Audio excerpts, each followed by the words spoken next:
Hi everyone, welcome to my channel. Today I will be talking about the crucifixion of Jesus. Islam teaches that the crucifixion of Jesus did not happen. It was someone else crucified on the cross. Allah had taken Jesus to heaven and replaced him with someone else. Some Muslim scholars believe it was Judas Iscariot. First of all, replacing Jesus with someone else is not just. It is not godly. Secondly, if it's Judas or someone else,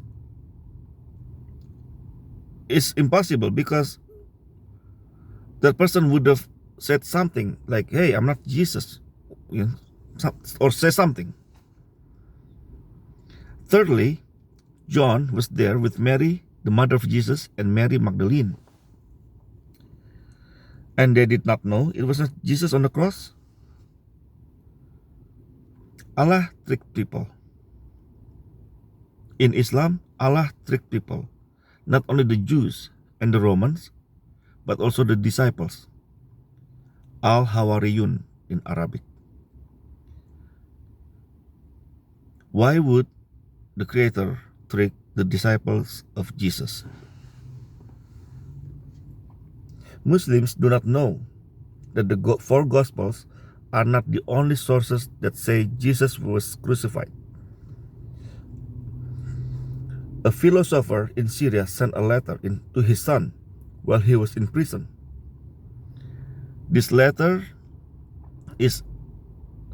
could be from year 73 AD. This letter may be an early reference to Jesus' crucifixion. The beginning of the letter makes it clear that it's written to the author's son, Mara, son of Serapion. The letter says, "To my son Serapion, greetings." The key passage is as follows.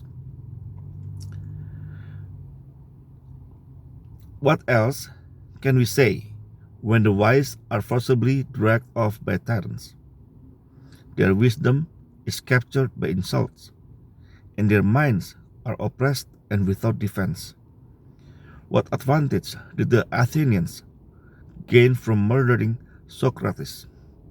Famine and plague came upon them as a punishment for their crime. What advantage did the men of Samos gain from burning Pythagoras? In a moment, their land was covered with sand. What advantage did the Jews gain from executing their wise king? It was just after that their kingdom was abolished. God justly avenged these three wise men. The Athenians died of hunger. The Samians were overwhelmed by the sea. And the Jews, desolate and driven from their own kingdom, live in complete dispersion. But Socrates is not dead because of Plato. Neither is Pythagoras because of the statue of Juno. Nor is the wise king because of the new law he laid down. That was the letter. So now we will take a look. Tacitus, a Roman historian, also wrote about Jesus in one of his works, the Annals. I will read the passage. But all human efforts, all the lavish gift of the emperor, and all propitiations of the gods did not banish the sinister belief that the conflagration was the result of an order. Consequently, to get rid of the report, Nero fastened the guilt and inflicted the most exquisite tortures on a class hated for the abomination called Christians by the populace. Christus, from whom the name had its origin, suffered the extreme penalty during the reign of Tiberius at the hand of our procurators Pontius Pilatus. And a most mischievous superstition, thus checked for the moment, again broke out not only in Judea, the first source of the evil, but even in Rome, where all things hideous and shameful from every part of the world find their center and become popular. Accordingly, an arrest was first made of all pleaded guilty. Then, upon their information, an immense multitude was convicted, not so much of the crime of firing the city as of hatred against mankind. Tacitus mentioned that Christus, or Christ, suffered the extreme penalty during the reign of Tiberius at the hand of Pontius Pilatus. The extreme penalty here is the crucifixion, a method adopted from the Egyptians. And also in Jewish book Sanhedrin, it says, on the eve of the Passover, Yeshua was hanged. For 40 days before the execution took place, a herald went forth and cried, "He is going forth to be stoned because he has practiced sorcery and enticed Israel to apostasy. Anyone who can say anything in his favor, let him come forward and plead on his behalf." But since nothing was brought forward in his favor, he was hanged on the eve of the Passover. Hanged here is as hanged on the cross. The crucifixion of Jesus was actually predicted by Jesus himself. Mark 8, verse 31. He then began to teach them that the Son of Man must suffer many things and be rejected by the elders, the chief priests, and the teachers of the law. And he must be killed and after 3 days rise again. In Matthew 17, verse 22 to 23, Jesus predicts his death second time. When they came together in Galilee, he said to them, "The Son of Man is going to be delivered into the hands of men. They will kill him. And on the third day, he will be raised to life." And the disciples were filled with grief. In Luke 18, Jesus predicted his death the third time. Luke 18, verse 31.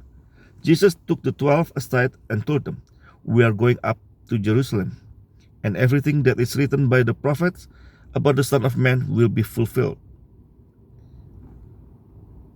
He will be delivered over the Gentiles. They will mock him, insult him, and spit on him. They will flog him and kill him. On the third day, he will rise again." The disciples did not understand this. Its meaning was hidden from them, and they did not know what he was talking about. Jesus could have run, like Muhammad ran from Mecca to Medina. Jesus could have run, but he did not, because the crucifixion must happen to fulfill the prophecies. Isaiah 53, verse 12. "Therefore I will give him a portion among the great, and he will divide the spoils with the strong, because he poured out his life unto death, and was numbered with the transgressors. For he bore the sins of many, and made intercession for the transgressors." In Zechariah, same thing, as also predicted. Zechariah chapter 12, verse 10.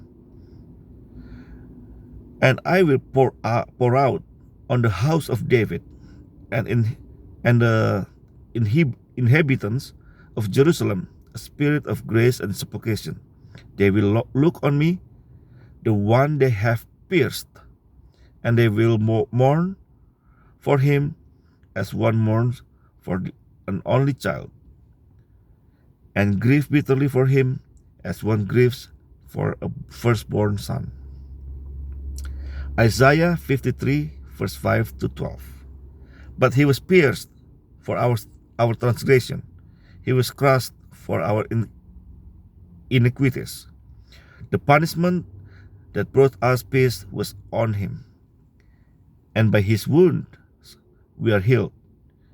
We all, like sheep, have gone astray. Each of us has turned to our own way, and the Lord has laid on him the iniquity of us all.